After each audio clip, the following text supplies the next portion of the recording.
বাবানের বাবা সকালে কাজে বেরিয়ে গেছে খেয়ে দিয়ে, তারপর আমার স্নান টানও হয়ে গিয়েছে, আর বাবানকেও সকালে আমি খাইয়ে দিয়েছি। এবার আমি কিছু খাবো, কালকেকার যে বড়া ছিল ওই বড়া একটু খাচ্ছি, আর বাবানকেও খাওয়াচ্ছিলাম, কিন্তু বাবান খেলো না বলে আমি জোরও করলাম না। আর তারপর দেখো পান্তা খেতে বসে গেছি। তোমরা ভাবছো বড়া খেয়ে আবার পান্তা খেতে বসে গেছে, আসলে বড়া আমি বেশি খাইনি, দুটো খেয়েছি। কারণ পান্তাটা না খেলে পান্তাটা নষ্ট হবে, সেই কারণে। আর আমার যা এখানে তুলসী গাছটা ঠিক করছে, যেখানে আমরা ধূপ ধুনো দিই।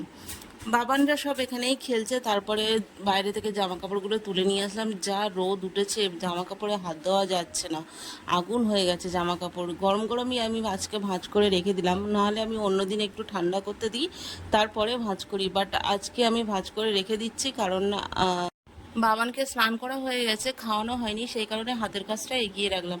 তারপর বাবানকে খাইয়ে দাইয়ে ঘুম পাড়িয়ে দিয়েছি। আর এখানে দেখো ফ্রিজ থেকে আগের দিনের তরকারি আমি বার করে রাখছি, এটাকে আমি গরম করব। ঢেঁড়স আলু মাছের টক করেছিলাম আম দিয়ে।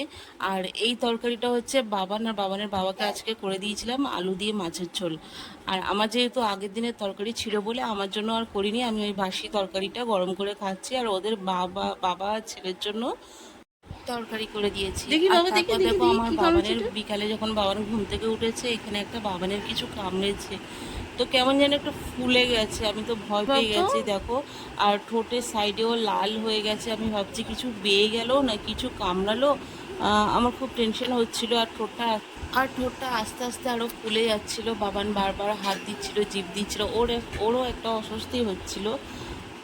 তারপরে বাড়িতে একটু সুতল ছিল, তো আমি হাতে করে একটু সুতল নিয়ে বাবানের ওই জায়গাটা জাস্ট একটু লাগিয়ে দিলাম। আমি জানি না ঠিক করেছি কিনা, কারণ আমার ভীষণ ভয় হচ্ছিল বলে আমি মনে হলো যে সুতলটা দিলে হয়তো একটু ঠিক হয়ে যাবে। তারপর দেখো বাবার আমার পিঠে উঠে গেছে, ও ঘোড়া চড়বে বলে, তো ওকে নিয়ে একটু ঘোড়া চড়াচ্ছি। তারপরে ওর হাতে একটা কলা ধরিয়ে দিয়েছিলাম, আর ও কলাটা নিয়ে ভালোভাবে এদিক ওদিক দেখে তারপরে এক বাইট নিল। তো তারপরে দেখো বিকালে বাবানকে নিয়ে বাইরে বেরিয়েছিলাম, তখন আইব্রু করতে এসেছিল। তো বিকাল টাইমটা যখন আইব্রু করতে আসে না, আমার একটু খুব অসুবিধা হয়ে যায়, কারণ আমার ছেলেকে সারাদিন আমি বাইরে বের করি না, বিকাল টাইমটাই একটু বের করি। তো সেই কারণে তখন যদি আসে খুব অসুবিধা হয়ে যায়। আর সেই কারণেই আমি ঘরের সামনে চেয়ার নিয়ে ওনাকে করে দিয়েছি। আর যেহেতু উনি এসেছে, আবার ওনাকে ফেরত পাঠাবো, সেই কারণে ঘরের সামনে করে দিয়েছি। বাবানোর সামনে খেলছিল। সন্ধ্যেবেলা বাবানকে দুধ করে নিয়ে জায়ের ঘরে এলাম, কারণ বাবান আমার জায়ের ঘরে জায়ের ছেলের সাথে খেলছিল। তো ও এখন একদম বাড়িতে আসতে চাইছিল না, তো সেই কারণে আমি ভাবলাম তাহলে ও খেলছে যখন খেলুক, দুধটা আমি ওখানে করে নিয়ে যাই, ওখানেই বসে খাইয়ে দেবো।